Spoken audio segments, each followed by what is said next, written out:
USPAP page 184, table of contents continue. 93. Is a transcript required in a written appraisal report if a written appraisal report was prepared? 94. Record keeping requirements for oral reports and testimony. 95.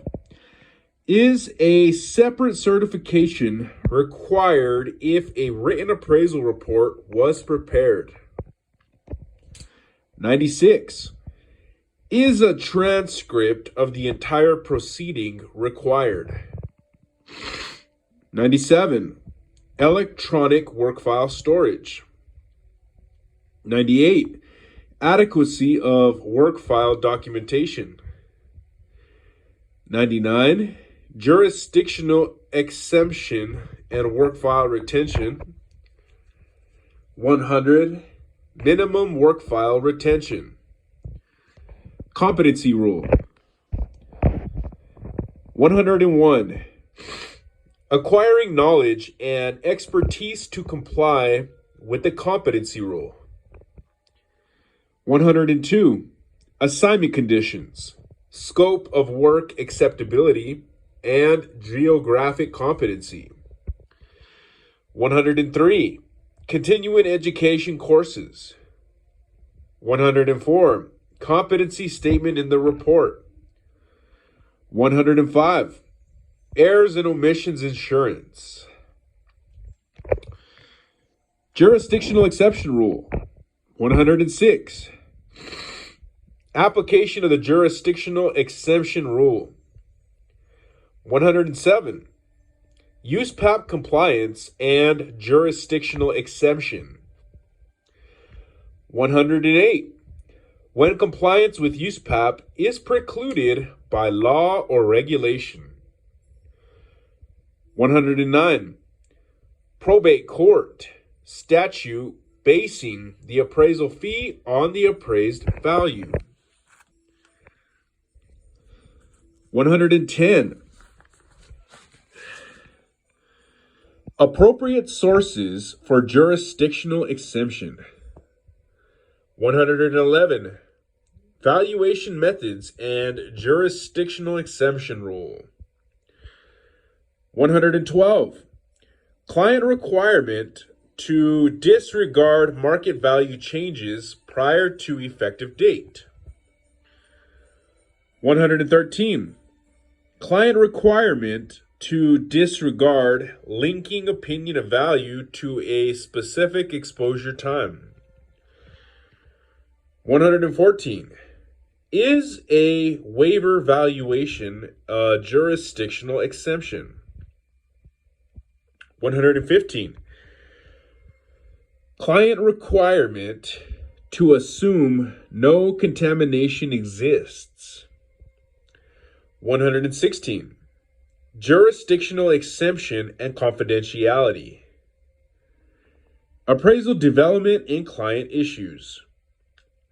117. Payment by a party other than the client. 118. Difference between clients and intended users. 119. Appraisal management company as authorized agent for a client. 120. Can an appraisal management company be the client? 121. Client cannot be identified. 122. Subsequent user requests a reliance letter. 123. Readdress or transfer. 124. Readdressing with lender release. 125. Identification of intended users. 126. Addressees, clients, and intended users. 127. Appraising without knowing the intended use or intended user. 128. Are borrowers intended users? 129. Identifying intended users by type. 130. Engaged directly by the homeowner. 131. Client approval for future assignments. 132. Request to modify a completed appraisal report. 133. Shelf life of an appraisal or appraisal report. 134. Use of distress sales in real property market value appraisals. Appraisal development, appraisal dates. 135.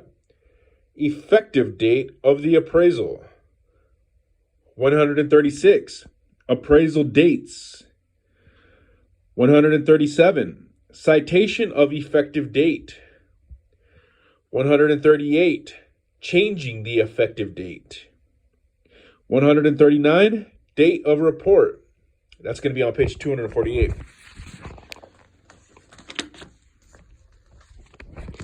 Page 185, table of contents continued.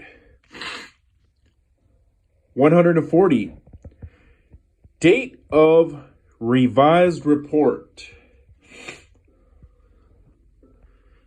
141. Revision to the contract price. 142. Proposed improvements. Current and prospective value opinions. 143. Effective date and date of the report. 144. Competency as of effective date of the appraisal. 145. Current and retrospective value opinions within one report. 146. Post-value date information in retrospective appraisals. 147. Appraisal based on current and prospective dates of value. 148. USPAP compliance in retrospective appraisals. 149. Retrospective appraisal assignments. 150. Citing the source of the value definition and Fannie Mae Form 1004/Freddie Mac Form 70. Appraisal development, scope of work issues. 151. What is scope of work? 152. Applicability of scope of work rule. 153. Responsibility for the scope of work decision. 154. Client specifies scope of work. 155. Alternative valuation products. 156. Client request to limit scope of work to new client name. 157. The impact of different clients on assignment results with otherwise identical assignment elements and scope of work. 158. How credible assignment results are measured. 159. Errors of commission and omission. 160. Making a series of errors. 161. Changing the scope of work after the report has been submitted. 162. Differing scopes of work. 163. Judging the actions of an appraiser's peers. 164. Type and definition of value and citation of source. 165. Market rent opinion. 166. Using the definition of value provided. 167. Sales or financing concessions. 168. Intentionally deflating opinions of value. 169.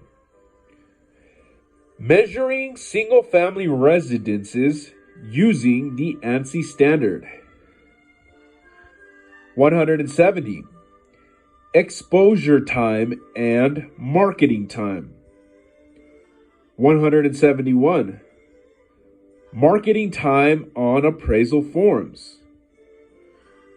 172. Exposure time value range. 173.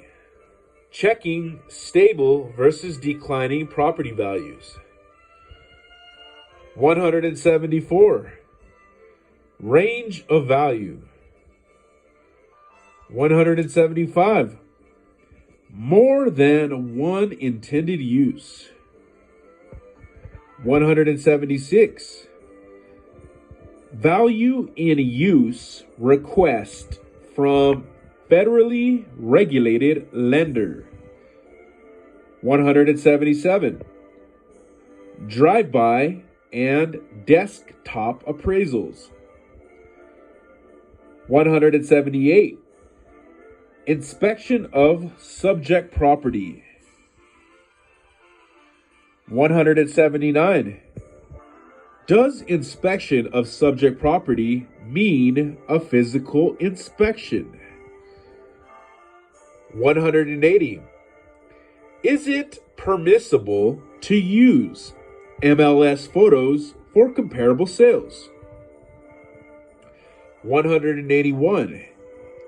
Is it permissible to use MLS photos for active listings? 182. Cost approach not necessary for appraisal of vacant land. 183. Improvement only appraisal. 184. Appraising only the underlying land of an improved property. 185. Appraising physical segments, 5-acre portion. 186. Proposed improvements, plans and specifications required. 187. Is an AVM an appraisal? 188. Appraisers USPAP obligations when using an AVM. 189. Uniform Act and scope of work. 190. Appraising large groups of similar or like items. And 191. Blockage, discount, and standard 5.